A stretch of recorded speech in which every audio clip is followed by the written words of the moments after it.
In this video I wanted to talk about a recent article that came out on April the 13th in the New York Times, why despite everything you should have kids if you want them. In a time of COVID-19, climate change and catastrophe, having a baby is an act of radical hope. I wanted to do this video on it because I read the article and it just really annoyed me.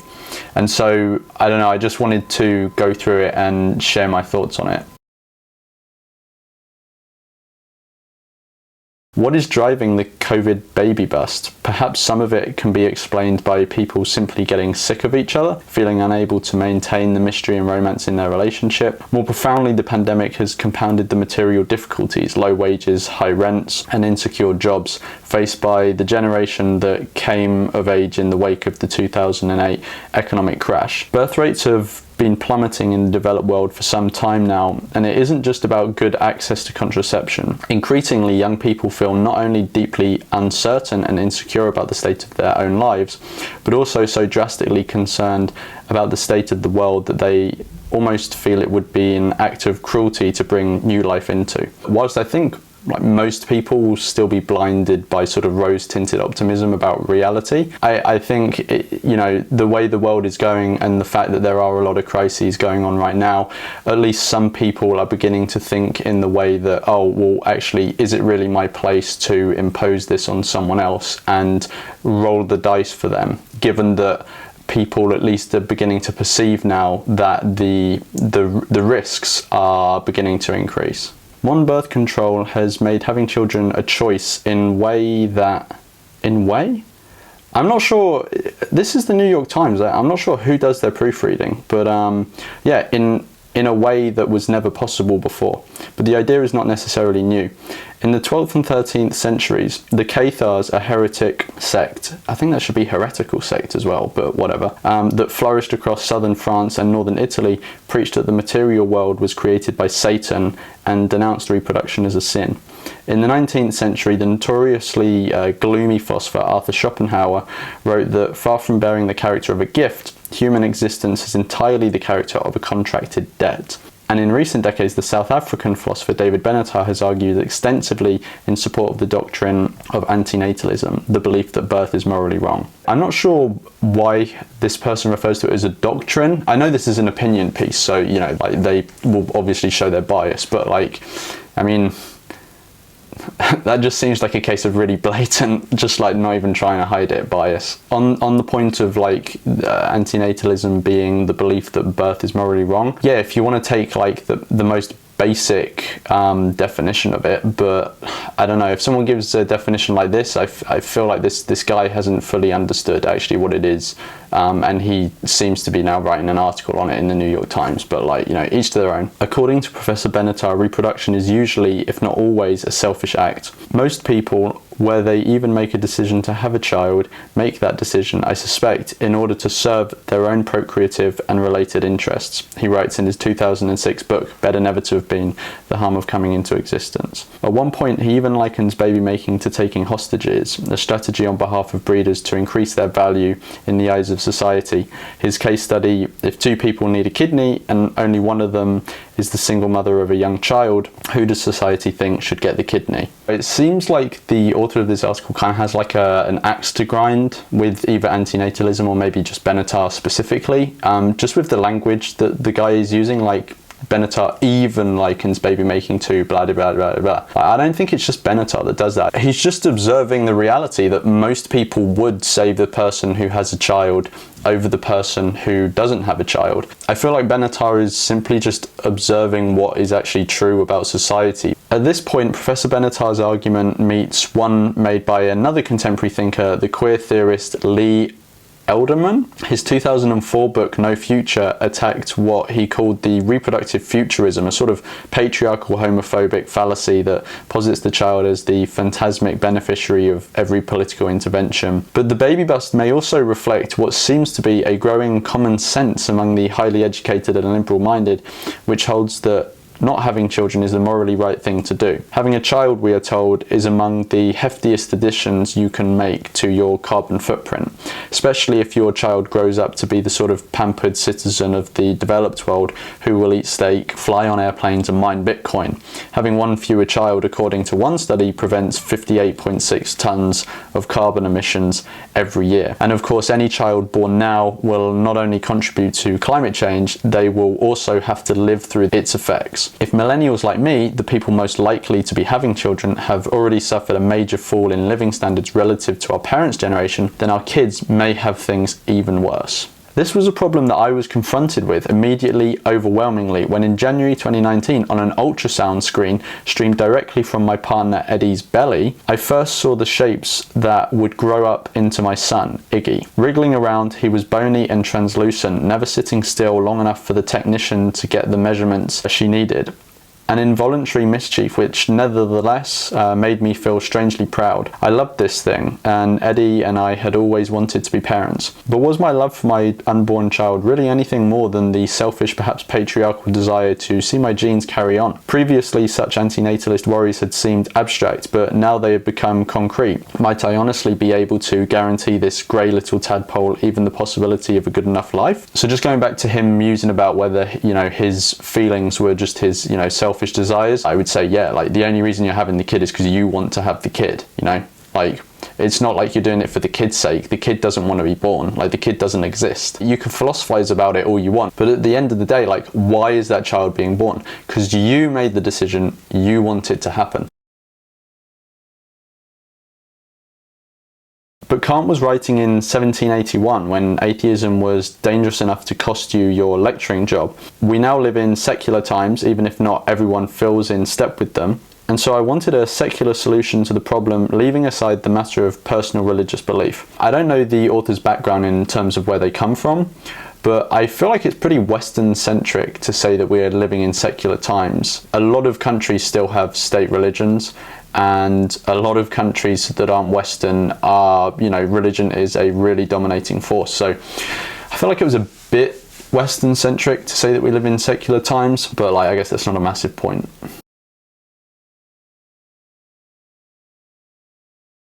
Taken together, these two quotes allow us to trace the outlines of a theory. What if hope exists not for an individual human being now living, but rather for the members of future generations who, though powerless to redeem us, might nevertheless be able to overturn the injustices we have been subject to and carve out a better existence for themselves? So this bit, first of all, it's just all this like wishy-washy nonsense about hope. It's just like this vague word that people use to kind of shift the sort of focus away from them, because they basically just say, I did it because I had hope. Like, what does that even mean? And what does he mean hope is for future generations? Like, these future generations, they don't exist. What are they hoping for? What do they need hope for? Like, you're just creating them for them to need to have the hope to continue, for them then to make more generations to then need the hope to continue. Like, none of it makes any sense. And then he goes on to talk about like future generations being able to overcome the injustices that his generation or maybe past generations have had to endure, and that they can maybe carve out their own existence. If you live in a world where you've had to like battle injustice, and injustice exists, which it does in our world, there's a lot of it, why would you bring someone else into existence to have to go through the injustices themselves and make the effort to overcome them? The only reason these injustices exist is because there are victims to fall victim of them. You're just creating more victims to fall victim of them, and then somehow trying to justify it by being like, oh, well, they'll overcome it. And by having to overcome it, they're obviously going to suffer from it. I don't know, I just feel like you're recognizing there's so much injustice in the world, and then you just sadistically throw someone else in there and try to cover it up by saying like, oh, well, they'll overcome it. Well, don't put them in the position where they have to. In this view, hope is not for us, but it is nevertheless related to us by means of our connection to other future human beings. I might not be able to hope for anything, but we certainly can meaningfully hope for a better world through the actions we might take through the world and across generations together.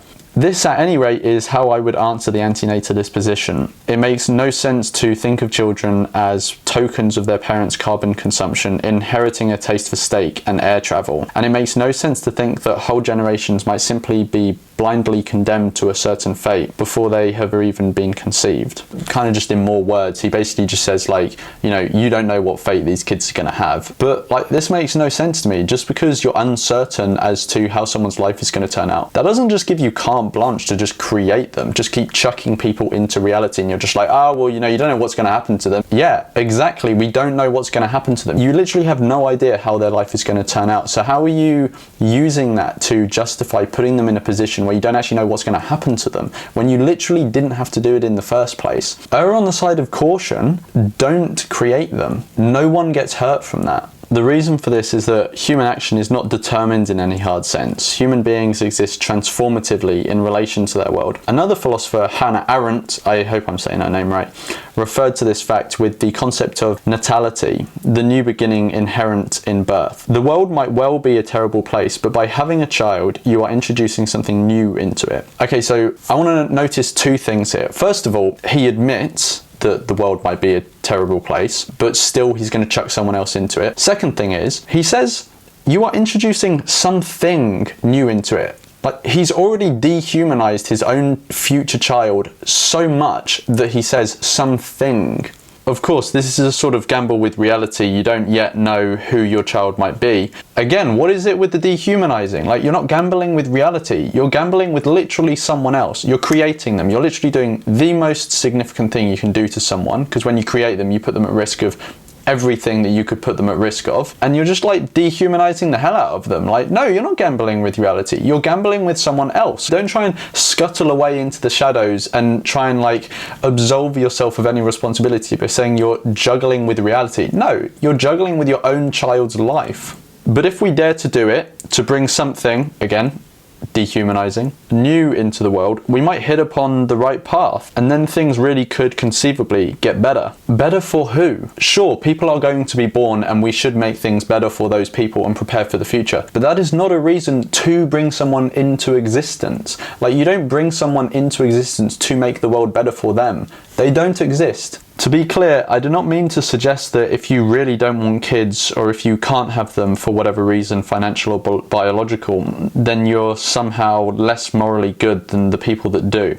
I admit there's a danger that this might all come across as mere reproductive futurism, the future endlessly deferred to some hypothetical child who it is incumbent upon couples, heterosexual couples for the most part, to produce. Or else it might seem I'm preaching a sort of idle waiting, every generation sitting around hoping for the kids to come along and tell everyone what to do. But these failings are not inherent to the theory. They can be overcome. Alright, well, basically the whole article he has been saying that. He literally said earlier that he's gone through injustices, or his generation has, and that the next generation will overcome them. So you literally are passing the book. And then he just says, like, these things can be overcome, and then just provides no ways of how to overcome them. In the wake of the pandemic, we must work to reverse the ways in which, both as a result of it, but also in the decades leading up to it, we have become increasingly isolated from one another, reduced to atomized cocoons of individuals and their families. And kids, if nothing else, can be a huge part of that resistance. What are you resisting against? You're literally contributing to the most mainstream thing ever. You're not part of the resistance. Having kids is the most mainstream thing you can do. Children, in truth, require many people, not just their parents, to help them flourish. Raising children need not mean, ought not to mean, forming a private home to keep them safely contained in, away from the world. They must be raised to participate in it through the care and guidance of grandparents, godparents, teachers, friends, community. And so actually having kids is far from the only way to help bring about the future we must hope can be made not only for or through future generations, but with them too. I agree with him here. Yeah, having kids is by far not the only way that you can contribute to improving the lot of future generations. Now, it's not a reason to create future generations, but they are going to exist whether we like it or not. So we should put some effort in to trying to improve the conditions that they're going to be in. Now, is having a kid the best way of doing that? I would definitely say not, and he doesn't really say that it is either. He says that it's not the only way by far, and I agree with him there. I am happy enough at any rate with the gamble Eddie and I took. Well, I'm glad you're happy with the gamble, but let's see how your kid's life turns out. If it doesn't turn out well, which I really hope it does, but if it doesn't, you're going to look like such an asshole for having written this article. What if your kid turns out to have severe depression and is contemplating suicide and comes across this article and sees you preemptively, before they're even born, rubbing it in their face? I just think people need to consider more the things they're putting out there before they have a kid, especially if they're talking about the kid before the kid is even born. Preemptively rubbing it in their face, if they may turn out to be someone who has severe depression, I just think that is just kind of gross, to be honest. We have a wonderful boy, alert, inquisitive and strong. He's a little shy perhaps, but he bursts with excitement for the little things that interest him in the world. Buses, traffic lights, the doors of the houses we pass on the street. He's the central point of his own reality, but soon enough he's going to have to learn to live with new life too. We are defying the baby bust. Our second child is due in September. I cannot wait to meet them. I cannot wait to help them, just as I am sure so many others in love and hope will help them to become themselves. So that's the end of the article. I guess the final thing we learned there is what resistance he's part of, which is the resistance against the baby bust. So there we go. Generally, I didn't think this article was amazing. It doesn't feel like he's done that much thinking on the issue. A lot of it just really didn't make any sense. And he did stuff and then claimed he didn't. Like, he passed the book to the next generations and then claimed he didn't. And then he said that he could solve issues, didn't say how he's going to solve them. So generally, I just really was not impressed by the article at all. And I just wanted to, make this video just to go through it and point out where I disagreed. I mean, I don't know if anyone's actually going to care, but there we go.